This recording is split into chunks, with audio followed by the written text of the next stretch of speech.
नमस्कार, आप देख रहे हैं इंडिया टीवी। आपके साथ मैं हूं प्राची पाराशर। वेलनेस वीकेंड लेकर हाजिर हैं हम, जहां आपकी सेहत की बात हम लगातार कर रहे हैं। कैसे आप अपना रखें ख्याल, ये आप लगातार जान रहे हैं। और हमारे साथ इस वक्त देश के जाने माने डॉक्टर्स लगातार जुड़ रहे हैं, जो आपको बता रहे हैं कि आपको कैसे अपना ख्याल रखना है। और अब हमारे इस खास सेशन में बेहद खास मेहमान हमारे साथ हैं, जो आपको ये बताएंगे कि आज की दिनचर्या में, आजकल के माहौल में, आजकल के एनवायरमेंट में जब पोल्यूशन एक बहुत बड़ी समस्या बन गया है, तो कैसे आप अपने लंग्स का ख्याल रखें, कैसे सांस की तकलीफों को आप दूर करें, और लंग्स की तकलीफें कितनी बड़ी हो सकती हैं, इन सब पर बात करने के लिए हमारे साथ इस वक्त मौजूद हैं professor doctor GC Khilnani. Chairman है PSRI institute of pulmonary critical care and sleep medicine and director research, farmer professor and head रहे हैं, फॉर्मली एम्स से जुड़े रहे हैं। इसके साथ ही साथ एक और खास परिचय में सर का दे दूं, मेंबर हैं WHO technical advisory group on global air pollution and health.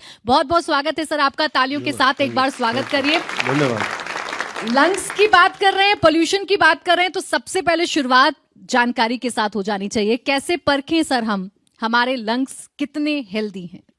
नहीं, परखने का तो हम सबको पता है। जैसे अक्टूबर का महीना आता है तो आप किसी को बोलेंगे कि यार मेरा गला ख़राब हो रहा है, नाक बह रही है, खांसी हो रही है रात को, और जो है ना छाती में बड़ा टाइट सा रहता है, खाना भी अच्छा नहीं लग रहा, तो आपको कोई सहानुभूति नहीं मिलेगी। वो कहेंगे वो तो मुझे भी हो रहा है। और ऐसा हो गया है दिल्ली में कि सभी लोग कहते हैं कि भाई ये तो होना ही है, फेट अकम्प्ली जिसको फ्रेंच उसमें कहते हैं। तो ये तो क्योंकि हमारे लंग्स जो हैं वो हवा हम लेते हैं 10,000 लीटर रोज़ हमारे अंदर हवा जाती है। तो हवा में अगर कोई प्रदूषण जाता है या कोई फॉरेन बॉडी जाती है तो उसका अपना असर होगा। तो मैं डायरेक्टली उस पे आता हूँ कि वायु प्रदूषण पे। तो 1000 साल पहले प्रदूषण नहीं था, साफ हवा सब लोग लेते थे। और 1952 तक इसका पता भी नहीं था कि एयर पोल्यूशन कोई चीज़ होती है। इंडस्ट्रियलाइजेशन हो रहा था खूब जो है ना। तो 1952 में लंदन फॉग हुआ, क्योंकि वहाँ डेटा कलेक्ट होता था। तो 12,000 एक्स्ट्रा डेथ्स हो गई over a period of 3 months. तो उन्होंने देखा ये क्या हुआ, ये 12,000 लोग क्यों मर गए ज़्यादा, जितनी डेथ्स उस टाइम पे होनी चाहिए थी। तो पता चला कि ये एयर पोल्यूशन की वजह से, क्योंकि उस टाइम पे लंदन में और इंग्लैंड में कोल का बहुत यूज़ हो रहा था, इंडस्ट्रियलाइजेशन हो रहा था, कोल हो रहा था। तो वहाँ से कहानी शुरू हुई। भारत की बात करें तो आज़ाद हुआ 1947 में, गाड़ियाँ चलने लगी, इंडस्ट्रियलाइजेशन हो गए, 2 व्हीलर चलने लग गए, हर जगह छोटी छोटी फैक्ट्री लगने लगी। तब लाइफ एक्सपेक्टेंसी थी हमारी 32 साल। आज लाइफ एक्सपेक्टेंसी एट बर्थ पे वी आर 72। तो फिर यहाँ पर जो है ना भाई, हमें पता ही नहीं चला कि कब वायु प्रदूषण ने हमारी सेहत को इतना ख़राब कर दिया कि 19 लेट 80s और 91 की बात करें आपको, अगर हम मेरी उम्र के भी बहुत लोग हैं यहाँ पर, तो दिवाली जब होती थी तो कोई तारा आसमान कुछ नहीं दिखता था। जो लोग बाहर से आते थे वो कहते थे हमारी शाम को आंखें जलती हैं, हमारी स्किन में इचिंग होती है, खांसी शुरू हो जाती है। तो इस तरह से वायु प्रदूषण का किस्सा शुरू हुआ। मैं क्विकली आता हूँ कि आप जो सोचते हैं कि भाई AQI, सुबह उठते ही आप अखबार पढ़ते हैं या टीवी पे हर न्यूज़ के अंत में बताते हैं कि भाई अब आज AQI 200 है। कि आप लोगों कितनों को पता है कि AQI कैसे बनता है, ये मेजरमेंट कहाँ से आता है? आपको 2 चीज़ पता है, एक तो PM2.5 और एक AQI। ये एयर क्वालिटी इंडेक्स जो है, ये गवर्नमेंट ऑफ इंडिया ने एक कमेटी बनाई थी 11 मेंबर की, मैं उसका हिस्सा था। डॉक्टर मुकेश शर्मा IIT कानपुर के उसके चेयरमैन थे। हम सब ने बैठ के कहा कि हमें एक मेजरमेंट चाहिए। तो उसमें पैरामीटर्स जो लेते हैं वो PM2.5 या PM10, उसमें nitric oxide, sulphur dioxide, ozone, lead, ये सब पैरामीटर के अलग अलग स्ट्रेंथ देके एक पैरामीटर निकलता है जिसको हम AQI कहते हैं। फिर उस हिसाब से हमने कहा कि ये हैजार्डस है या वेरी पुअर है, जैसे 500, 400, 300, 200। PM2.5, बस मैं जल्दी ख़त्म करूँगा। PM2.5 कणों का नाम होता है, पार्टिकल्स का नाम होता है, जो कि एरोडायनेमिक डायमीटर से होता है। इसका मेजरमेंट इसलिए इम्पोर्टेंट होता है कि जो PM10 से जो बड़े पार्टिकल्स होते हैं वो हमारे नाक की जो मैकेनिज्म होती है वो रोक देता है उसको। उससे छोटे पार्टिकल्स वो लंग के अंदर चले जाते हैं और फिर वो खांसी करते हैं, जो भी करते हैं। लेकिन बाद में पता चला कि जो PM2.5 होता है वो फेफड़े के सबसे निचले हिस्से में जाता है और वो ज़्यादा नुकसान करता है। जैसे जैसे इसमें शोध हुआ, रिसर्च हुई, तो उसके बाद पता चला कि एक और भी पार्टिकल्स होते हैं, अल्ट्रा फाइन पार्टिकुलेट मैटर, जिसकी की बात नहीं होती क्योंकि वो यूजुअली मेजर रिसर्च के लिए किया जाता है। लेकिन ये पार्टिकल्स होते हैं 0.1 माइक्रोन और उससे छोटे, जो कि लंग को पार करके एल्वेलस के थ्रू ब्लड में चले जाते हैं और फिर वो हार्ट अटैक करते हैं, ब्रेन अटैक करते हैं, किडनी को असर करते हैं, इंटेस्टाइन को असर करते हैं। तो ये जो इनके अलग अलग कैरेक्टरिस्टिक्स होते हैं। उसके अलावा sulphur dioxide, nitric oxide, carbon monoxide, ये तो लंग को आसानी से पार करके हमारे ब्लड में चले जाते हैं। तो इनके अलग अलग तरह के असर होते हैं। मैं अभी आप जब पूछेंगे मैं उस हिसाब से आपको बताऊंगा कि अभी तो मुझे आपसे ये जानना है कि हम 3 महीने तो अपने आप को बहुत समझदारी के साथ रखते हैं, 3 महीने हम बहुत पैनिक मोड में चले जाते हैं क्योंकि हमें लगता है कि पोल्यूशन हमें दिख रहा है, हर जगह हमें धुंध दिखती है। रोज हम AQI की बात करते हैं, रोज हम बताते हैं कि अब ये वाला लेवल लागू हो गया, ये वाला लेवल लागू हो गया, लेकिन बाकी जो महीने हैं क्या उनमें भी पोल्यूशन इतना ही रहता है और तब भी हमें इतना ही सजग रहने की जरूरत है? हाँ, तो देखिए, जो PM2.5 की बात करें तो जब पॉल्यूशन ज़्यादा होता है तो 200, 250, 250, इन दिनों 80 होगा, 100 होगा। तो समराइज करूं तो जो WHO जो एयर क्वालिटी स्टैंडर्ड है वो PM2.5 की सेफ लिमिट है 5 एनुअल एवरेज, और 15 किसी हो जाए तो भी वो एक्सेप्टेबल है, पर एनुअल एवरेज 5 से ऊपर नहीं होना चाहिए। कहने का मतलब ये है कि ये जो इस समय हमारा AQI जो 150 या 100 या 125 या इवन 80 भी है वो सेफ नहीं है। वो इसलिए इसलिए कि जो हर 10 माइक्रोन PM2.5 के बढ़ने से मोर्टेलिटी 0.61% बढ़ जाती है, 0.61 ईयर्स। तो अगर 100 है, 100 बढ़ी है, तो इसका प्रमाण हमारे पास है। अक्टूबर 2024 में जो शिकागो स्टडी आई थी, तो हर भारतीय का जो लाइफ एक्सपेक्टेंसी, जीवन काल कहते हैं, बर्थ पे, वो 5.3 साल कम हो जाता है और दिल्ली वालों का 11.9 साल कम होता है। वो इसलिए कम होता है कि जो एक्चुअली जो सेफ लिमिट जो WHO बोलता है 5 माइक्रोन की, वो तो हम कभी अचीव ही नहीं कर पाएंगे। और जो हम इन दिनों सोचते हैं कि air pollution is not an issue, it is a very big issue even अभी भी। और ये सिर्फ ब्रोंकाइटिस या अस्थमा या नहीं करता, ये सिर्फ ऐसा नहीं है कि सिर्फ लंग का कैंसर करता है, ये शरीर के हर अंग का कैंसर करता है। तो इसलिए मैं आपके माध्यम से सबको बताना चाहूँगा, देश को बताना चाहूँगा कि ये सिर्फ दिल्ली की समस्या नहीं है। मैं जहाँ भी जाता हूँ लंबी सांस लेता हूँ, मैं ऐसा कोशिश करता हूँ कि उस शहर का मुझे कुछ पता लगे कि क्या है। लेकिन कानपुर कह लो, कलकत्ता कह लो, मुजफ्फरनगर कह लो, यूपी के सारे स्टेट कह लो, सब जगह वायु प्रदूषण बहुत ख़राब है। और ये एक देश की समस्या है। दिल्ली की एक प्रिकेरियस सिचुएशन यहाँ की ज्योग्राफी की वजह से। एक तो दिल्ली में जो व्हीकल्स हैं वो बॉम्बे, चेन्नई और कलकत्ता की मिला लें तो उससे भी ज़्यादा है। पर सिर्फ नहीं है, ये नहीं है कि सिर्फ व्हीकल्स की वजह से, हमारी ज्योग्राफिकल सिचुएशन ऐसी है कि जो वायु प्रदूषण यहाँ आता है वो यहीं रुक जाता है।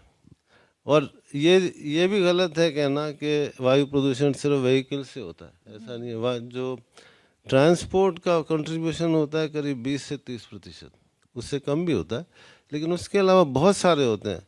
दिल्ली का प्रदूषण काफ़ी बाहर से आता है। जितने भी ये कोल बेस्ड जो इलेक्ट्रिकल प्लांट्स हैं जो इलेक्ट्रिसिटी जनरेट करते हैं, अफ़गानिस्तान से भी, पंजाब से भी, सारी यूपी से भी जब हवा का रुख इस तरफ होता है तो दिल्ली में आके वो रुक जाता है।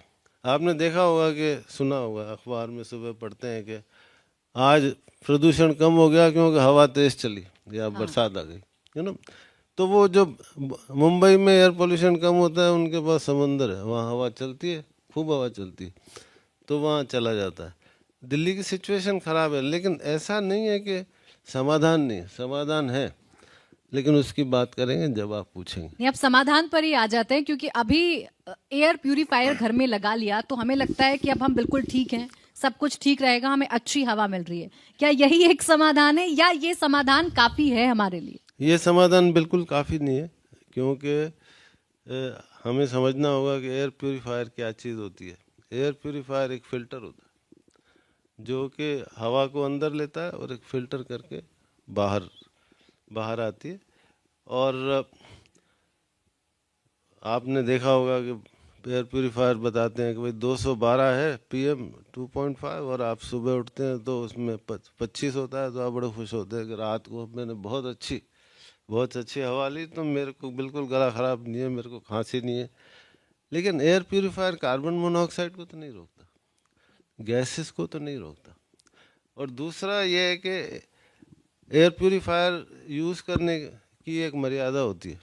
मर्यादा मतलब कि एयर प्यूरिफायर एक तो 24 घंटे ऑन होना चाहिए। ऐसा नहीं है जैसे हम गर्मियों में AC यूज़ करते हैं बिजली बचाने के लिए, जब यूज़ करते हैं रूम तो AC ऑन कर देते हैं। एयर प्यूरिफायर हमेशा ऑन रहना चाहिए, दरवाजे खिड़कियाँ बिल्कुल बंद होनी चाहिए। अगर बार बार चाय के लिए, खाने के लिए दरवाज़ा खुलता है तो वो बराबर हो जाता है। बाहर तो लेकिन निकलना पड़ेगा। बाहर निकलना पड़ेगा। और मैं बताता हूँ आपको डराने के लिए कि अगर WHO, जिसका कि मैंने आपने बताया कि मैं मेंबर हूँ, वो इसको बिल्कुल नहीं मानता कि इससे हेल्थ इम्प्रूव होती है, एयर क्योंकि प्यूरिफायर से? जी हाँ, बिल्कुल वैज्ञानिक प्रमाण नहीं है कि उससे कोई हेल्थ इम्प्रूव होती है, क्योंकि हमारे जो हार्मफुल इफ़ेक्ट्स हैं वो सिर्फ PM 2.5 से नहीं होते। जो अल्ट्रा फाइन पार्टिकुलेट मैटर होते हैं वो ज़्यादा हार्मफुल होते हैं, और वो नहीं रुकते इससे, एयर प्यूरिफायर से। तो वो तो आप लेंगे ही, जो गैसेज हैं वो आपके अंदर जाएंगी ही। और फिर भी मैं कहूँगा कि एयर प्यूरिफायर किसको यूज़ करना चाहिए? जिसको सीवियर लंग की डिजीज़ हो, जो ऑक्सीजन पे हैं, जिनको सीवियर एस्थमा हो, हमेशा नेबुलाइजेशन पे रहते हैं, और वो लोग जो कमरे में ज़्यादा टाइम बंद करके रह सकें। अब गर्मियों में आप एयर प्यूरिफायर अगर चलाना चाहते हैं तो आपको फिर AC भी चलाना पड़ेगा, वो भी क्लोज सर्किट। उसमें प्रमाण कोई नहीं है कि ये कोई मदद करता है। तो मैं आपको डिप्रेस नहीं करना चाहता, आप यूज़ करना चाहें बिल्कुल करें, लेकिन उसका नुकसान भी होते हैं। अगर आप फिल्टर प्रॉपरली चेंज नहीं करें, उसमें ही फंगस इकट्ठा होता है। AC की तरह एयर प्यूरिफायर भी ओजोन प्रोड्यूस करता है।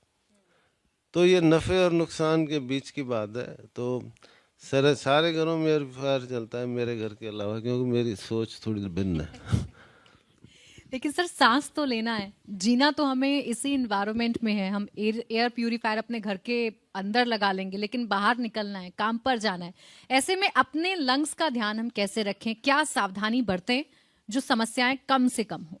तो पहले तो मैं आपको बताऊंगा, जब पीक ऑफ एयर पॉल्यूशन होता है, जैसे नवंबर में दिवाली के टाइम पर, जब AQI 400 होता है, 500 होता है, सब लोग खांसते रहते हैं, निमोनियाज बहुत होते हैं, ICU एडमिशन बढ़ जाते हैं, उन दिनों आप क्या कर सकते हैं, है ना। एक तो ये है कि जो लोग मॉर्निंग वॉकर्स हैं, जिस समय स्मॉग होता है सुबह, आप सोचते हो कि मैंने 5 किलोमीटर 10 किलोमीटर दौड़ लगा ली और बहुत अच्छी मेरी सेहत हो गई, तो आप अपना नुकसान कर रहे हैं।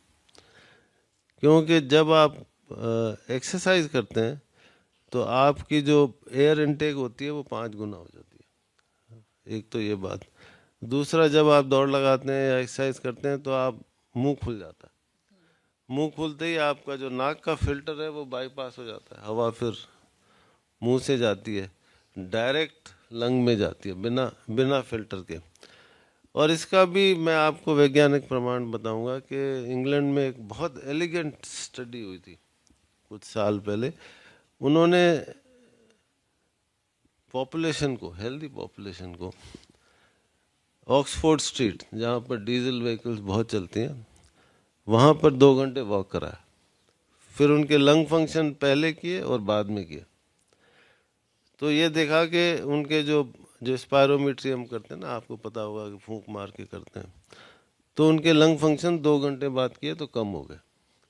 और उनके कुछ ब्लड टेस्ट भी किए और उनके जो इन्फ्लामेटरी मार्कर्स हम कहते हैं, ये थोड़ा टेक्निकल चीज़ है, और उनका स्प्यूटम भी एग्जामिन किया तो उसमें भी चेंजेस थे। उन्हीं लोगों को फिर उन्होंने हाइड पार्क वहाँ का एक बहुत बड़ा पार्क है लंदन का, वहाँ 2 घंटे वॉक कराया, तो उनका जो लंग फंक्शन इम्प्रूव हो गया। कहने का मतलब ये है कि जब आप किसी पॉल्यूटेड एरिया में एक्सरसाइज करते हैं तो आपके लंग फंक्शंस कम होते हैं, आपके इन्फ्लामेटरी मार्कर्स सिक्रेट होते हैं।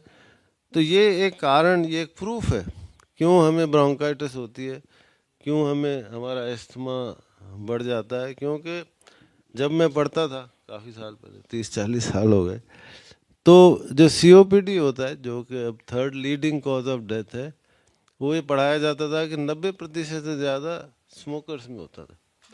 तो जो स्मोकिंग नहीं करते उसमें हम COPD सस्पेक्ट भी नहीं करते थे। डॉक्टर सस्पेक्ट करता है ना इसको ये बीमारी, भाई सिगरेट नहीं पीते, बीड़ी नहीं पीते, तो आपको COPD तो नहीं हो सकता, लंग कैंसर भी नहीं हो सकता। लेकिन आज 50% of COPD is because of air pollution, indoor air pollution and outdoor pollution. 40% of lung cancer in India is because of air pollution. तो उस मुद्दे पे आता हूँ कि हम क्या कर सकते हैं। तो हमें उस पीक एयर पॉल्यूशन के दौरान आपको सुबह अर्ली मॉर्निंग वॉक नहीं करनी चाहिए, एक्सरसाइज नहीं करनी चाहिए। जब धूप आती है उस समय इन्वर्जन हो जाता है, जो एयर पॉल्यूशन जो सतह पे रहते हैं वो ऊपर चले जाते हैं। That is the time you, मतलब सब नहीं कर सकते, जो रिटायर्ड हैं वो जा सकते हैं, संडे के दिन जा सकते हैं, सब लोग नहीं कर सकते। अब बात करें मास्क की, तो कोविड के टाइम पर हमने बहुत टीवी चैनल पे, हर चैनल पे मैं गया कि आप कपड़े का मास्क बांध लें, सर्जिकल मास्क बांध लें, फटा पुराना कपड़ा भी बांध लें, अपने आप को बचाएं और दूसरों को बचाएं। लेकिन आपको बताना चाहता हूं कि ये जो मास्क है ये एयर पॉल्यूशन से बिल्कुल नहीं बचाता, जो नॉर्मल मास्क होता है, जो 3 प्लाई नीले रंग का मास्क होता है, या आप रुमाल बांध लेते हैं कुछ लोग, उससे नहीं होता। अगर आपको यूज़ करना है तो एक KN99 मास्क होता है, या फिर N95 मास्क, वो अगर आप प्रॉपरली बांध के चलेंगे तो आपको कुछ बेनिफिट मिल सकता है, स्पेशली जो लोग, लेकिन उससे घुटन होती है, क्लास्ट्रोफोबिया होता है, उसको पहन के आप दौड़ नहीं लगा सकते। वॉक करेंगे तो वॉक करने में मज़ा नहीं आएगा आपको। लेकिन जिनको ये एस्थमा की तकलीफ़ है, जो एल्डरली हैं, जिनको हार्ट की तकलीफ़ है, उनको सलाह है कि वो N95 मास्क लगा के और उसको यूज़ कर सकते हैं। WHO इसको भी नहीं मानता, मास्क को भी नहीं मानता फॉर एयर पॉल्यूशन। वो उसका एक रीज़न है, उसका रीज़न है क्योंकि मैं उन मीटिंग्स में अटेंड करता हूँ, क्योंकि उनकी जो स्टडी है एयर पॉल्यूशन की, हमने अभी बच्चों की बात नहीं करी, बच्चों पर क्या असर पड़ता है, तो उनकी जो स्टडी होती है वो PM2.5, जैसे कैलिफोर्निया में अगर 12 हो गया ना तो वहाँ पैनिक हो जाता है। हम तो 100 पे वैसे ही चल रहे हैं, तो उनकी स्टडी 200 पे हुई नहीं है, इसीलिए उनकी सोच ये है कि मास्क यूज़फुल नहीं है। पर मेरे व्यक्तिगत सोच ये है कि N95 मास्क ज़रूर कुछ प्रोटेक्शन देता है, क्योंकि हमारा PM2.5 बहुत हाई है। अब बच्चों का जिक्र आपने कर ही दिया है सर, तो बता ही दीजिए कि छोटे बच्चे, उन पर पोल्यूशन का क्या असर पड़ता है। तो जैसे मैं, आप समझ सकते हैं मेरे सफ़ेद बालों से कि मैं 40 साल से मेडिसिन प्रैक्टिस कर रहा हूँ। तो दिल्ली शहर में जब मैंने प्रैक्टिस शुरू करी थी, मतलब ऑल इंडिया इंस्टीट्यूट में, तो नेबुलाइजेशन मशीन बहुत रेयर होती थी। लोगों को कहो ना कि नेबुलाइजेशन मशीन यूज़ करना, तो वो कहते हैं ये क्या होता है भाई, और कोई नेबुलाइजेशन मशीन यूज़ कर रहा है तो बहुत बड़ी बात होती थी, मतलब उसको बहुत ही ख़तरनाक बीमारी है। आज जो है ना हर घर में नेबुलाइजेशन मशीन है। वो इसलिए कि दिल्ली का हर तीसरे बच्चे को सीवियर अस्थमा है, और वो इनहेलर लेना, और पुराने ज़माने में 30 साल पहले इनहेलर किसी को दो तो वो नाराज़ हो जाते थे कि नहीं इसकी आदत पड़ जाती है तो बड़ी ख़तरनाक बीमारी होती है। लेकिन बच्चों की बात मैं आपको बताता हूँ कि करीब 30-35 साल पहले एक स्टडी हुई थी ऑल इंडिया इंस्टीट्यूट में। डॉक्टर पांडे मेरे मेंटोर, मेरे टीचर मान लीजिए, गुरु मान लीजिए, उनके उसमें हमने एक ईस्ट ऑफ कैलाश में एक स्कूल के बच्चों की, प्राइमरी स्कूल के बच्चों की लंग फंक्शन किए थे, और सिमिलर स्कूल तिरुपति में एक स्कूल आइडेंटिफाई करके, तो ये उसका रिजल्ट ये था कि दिल्ली के बच्चों के लंग फंक्शन तिरुपति के बच्चों से पुअर थे। विदेशों से भी ये काफ़ी स्टडीज़ है, मैं वो कोट नहीं करूँगा, कि जो बच्चे एयर पोल्यूशन से एक्सपोज होते हैं उनके लंग फंक्शंस पूरे होते हैं। एक तो ये बात। एक स्टडी 2024 में आई थी, उन्होंने बच्चों की, यंग बच्चों की मैथमेटिक्स की और रीडिंग कैपेबिलिटी वो कोरिलेट करी थी PM 2.5 से, और ये पब्लिश स्टडी है journal of American medical association में। जो जो जो जो जो बच्चे एक्सपोज हुए थे ज़्यादा PM 2.5 से, उनकी रीडिंग कैपेसिटी और मैथमेटिक्स करने की कैपेसिटी कम थी। मतलब यह है कि बच्चों की न सिर्फ ग्रोथ, लंग ग्रोथ अफेक्ट करती है, बट उनकी जो मेंटल कैपेबिलिटीज़ है उन पे भी असर पड़ता है। और एस्थमा, मैंने आपको बताया कि 1/3 of daily children of asthma, the world incidence is 5 to 10%। Audience के सवाल सर ले लेते हैं। बहुत सारे मिथ हैं और आज के इस पोल्यूशन के दौर में बहुत सारे सवाल लोगों के जहन में होते हैं। जो सवाल पूछना चाहता है पूछ लीजिए। सर, कोविड के टाइम पे सबने स्टेरॉइड्स लिए थे जी। तो वो हमारी mostly majority of the population को वो अफेक्ट कर रहे हैं, और अब तक हम उसके रिएक्शंस देख रहे हैं। तो किस तरीके से अफेक्ट कर रहे हैं? तब तो वो यूज़फुल थे स्टेरॉइड्स लेना, पेशेंट ठीक हो रहा था सब चीज़, लेकिन अब उसके जो साइड इफ़ेक्ट्स आ रहे हैं वो एकदम एक्सट्रीम लेवल के आ रहे हैं। ये हाँ ठीक है, आपका प्रश्न बहुत अच्छा है। कोविड जो है ना, हमारे कोविड प्राइमरीली लंग की बीमारी है, और कोविड में स्टीरॉयड वर लाइफ सेवर्स, और उन्होंने नुकसान भी किया, बहुत फंगल इन्फेक्शन भी किए, और ICU प्रैक्टिस में कोविड स्टीरॉयड्स की बड़ी वैल्यू थी। पर जो आप कह रहे हैं कि पोस्ट कोविड जो लंग्स की जो प्रॉब्लम हुई है, नेमली एस्थमा या ब्रोंकाइटिस या सांस का फूलना या लंग फाइब्रोसिस, वो पर से स्टीरॉयड्स की वजह से नहीं थी। वो कोविड, पोस्ट कोविड जिसको हम लॉन्ग कोविड कहते हैं, वो एक बहुत बड़ा सब्जेक्ट है। ये उस वजह से, हाँ, अगर किसी ने स्टीरॉयड का जो डोज प्रिस्क्राइब्ड था कोविड टाइम पे, वो 1 से 2 हफ्ते का ही था। किसी ने अगर प्रोलॉन्ग लिए हैं तो उसके साइड इफेक्ट होते हैं, बाकी डायरेक्टली स्टीरॉयड इफेक्ट नहीं था। अगला सवाल जी, hello sir, myself Sajal Rana. Sir, मेरा सवाल था कि जैसे हम स्मोकिंग करते हैं तो क्या उसका जो डैमेज हो रहा है लंग्स पर वो रिवर्सेबल होता है या नहीं होता है, और इसको कैसे हम ठीक कर सकते हैं? ये आपने, इस सवाल के लिए आधा घंटा चाहिए जवाब देने के लिए, लेकिन तो जो स्मोकिंग करते हैं, एक तो मैं डेटा के बिना बात नहीं करता, इसलिए जो 21 साल की उम्र में अगर स्मोकिंग करता है और स्मोकिंग करता रहता है, उसका जीवन काल 10.9 साल कम हो जाता है। उससे बहुत सारी बीमारियां होती हैं, ब्रोंकाइटिस होती है, COPD मैंने कहा जो 3rd leading cause of death है, उसका प्राइमरी कॉज स्मोकिंग होता है। और अगर आपने सपोज 20 साल स्मोकिंग करी और आपको COPD हो गई, आपके लंग फंक्शन 100 की जगह 70% पे पहुंच गए, अगर आप स्मोकिंग बंद कर देंगे तो वो 70 से 100 पर कभी नहीं आएंगे। 70 से 75 हो जाएंगे, हो सकता है 80 हो जाए, लेकिन अगर स्मोकिंग करते रहेंगे तो 70 से 60 फिर इस तरह से कम होते जाएंगे। तो COPD की बात करें तो अगर आप स्मोकिंग बंद नहीं करते और दवाइयाँ खूब खाते हैं तो आपके लंग फंक्शन गिरते ही जाएंगे। कोई भी दवाई अब तक नहीं बनी COPD की जो कि लंग फंक्शन को इम्प्रूव कर सके, सिर्फ स्मोकिंग बंद करने से ही होती। और किसी का सवाल? Hello sir, my name is Preeti. My question to you is, what all preventive measures can an individual take to prevent asthma? So asthma is basically genetic disease. It is transmitted by genes. ये इसको allergic tendency कह सकते हो या jeans के जरिए, या एक बस टेंडेंसी माने तो उस आप अपने पेरेंट्स को तो नहीं बदल सकते, वो तो उन्होंने आपको जन्म दे दिया, आपको एलर्जिक टेंडेंसी है। सबसे इम्पोर्टेंट है कि इस चीज़ को एक्सेप्ट करना कि आपको एस्थमा है। हम खुद ही डॉक्टर्स हैं जो एस्थमा का डायग्नोसिस पता होते भी बताने में भी झिझकते हैं, क्योंकि पेशेंट अपने कागज़ उठा के दूसरे डॉक्टर के पास जाएगा कि भाई मेरे को एस्थमा कैसे हो सकती है। नंबर एक बात तो ये, एक तो एक्सेप्ट करना कि एस्थमा है। उसके बाद जो आपने प्रिवेंशन की बात करी, तो उसके लिए तो अवॉइडेंस ऑफ ट्रिगर्स।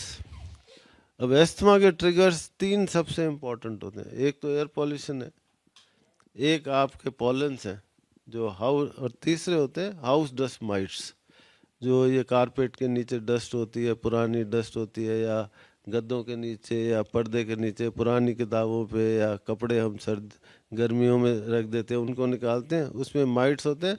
उसके अलावा जो वायरल इन्फेक्शन होते हैं वो ट्रिगर्स होते हैं। तो आप अपने ट्रिगर्स को पहचानें और उसका प्रॉपर इलाज करें तो एस्थमा कोई बीमारी नहीं मानी जाती, इसको टेंडेंसी मानते हैं। और बहुत सारे लोग पीटी उषा एंड बेकम, आपने इन सब के तो नाम सुने ही होंगे, स्पोर्ट्स पर्सन जो हैं, ये सारे एस्थमेटिक्स, अमिताभ बच्चन, बहुत सारे हैं जिन्होंने बहुत ही अपने कीर्तिमान हासिल किए, तो क्योंकि उनकी एस्थमा बेटर कंट्रोल थी। अगर एस्थमा कंट्रोल नहीं होगी तो फिर वो प्रोग्रेसिव होती है। सवाल सर, ये लंग्स इन्फेक्शन के कारण क्या ये जो टीबी भी कॉज कर जाती है? सॉरी, ये ट्यूबरकुलोसिस ये भी कॉज करती है लंग्स इन्फेक्शन के कारण, तो इसमें उसका एक्चुअली क्या रोल है सर? किस तरह प्रिवेंट करें और क्या रोल है? तो ट्यूबरकुलोसिस तो बहुत सीरियस प्रॉब्लम मानी जाती है, और सबको पता है कि 1943 के पहले इसका कोई इलाज भी नहीं था, सैनिटोरियम में होती थी। लेकिन आज की बात करें तो इसका इलाज मुफ्त भी मौजूद है, डायग्नोसिस भी मुफ्त मौजूद है, और 6 महीने के अंदर इसका क्योर भी हो जाता है। और टीबी 2 तरह की होती है, एक तो लंग की टीबी होती है और लंग के बाहर की टीबी होती है। एक्स्ट्रा पल्मोनरी टीबी कहते हैं, लिम्फ नोड्स की या ब्रेन की, बोन्स की, स्किन की, नाखून और बालों को छोड़ के किसी जगह की भी टीबी हो सकती है। लेकिन ये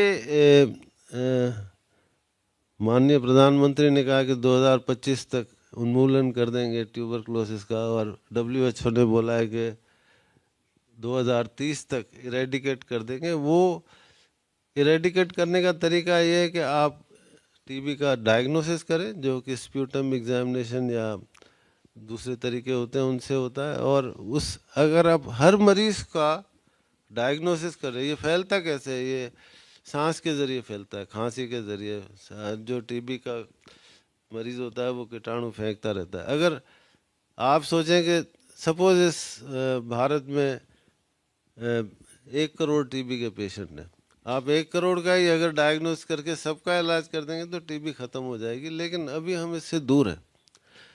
जब टीबी लंग्स की होती है और वो प्रॉपरली अगर टाइम से डायग्नोस नहीं हो तो उसमें फाइब्रोसिस हो जाता है, और फाइब्रोसिस का मतलब होता है कि वो लंग का हिस्सा काम का नहीं रहता, जैसे चोट लगती है स्कार हो जाता है।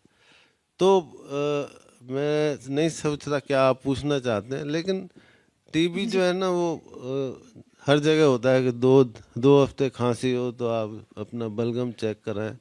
तो अर्ली डायग्नोसिस और ट्रीटमेंट इज द। इस मन से कोशिश की आपके सारे सवालों के जवाब मिले, और हम तो सिर्फ वीकेंड पर वेलनेस की बात कर रहे हैं। आप हमेशा अपना ध्यान रखिए, और जो बात डॉक्टर साहब ने हमें बताई है कि अपने लंग्स को आप कैसे हेल्दी रख सकते हैं और किन किन बातों से बच सकते हैं, क्या मिथ्स हैं जिन्हें आप इग्नोर कर सकते हैं, उसका ध्यान जरूर रखिएगा। बहुत शुक्रिया सर आपका हमारे साथ जुड़ने के लिए और बातचीत करने के लिए। Thank you.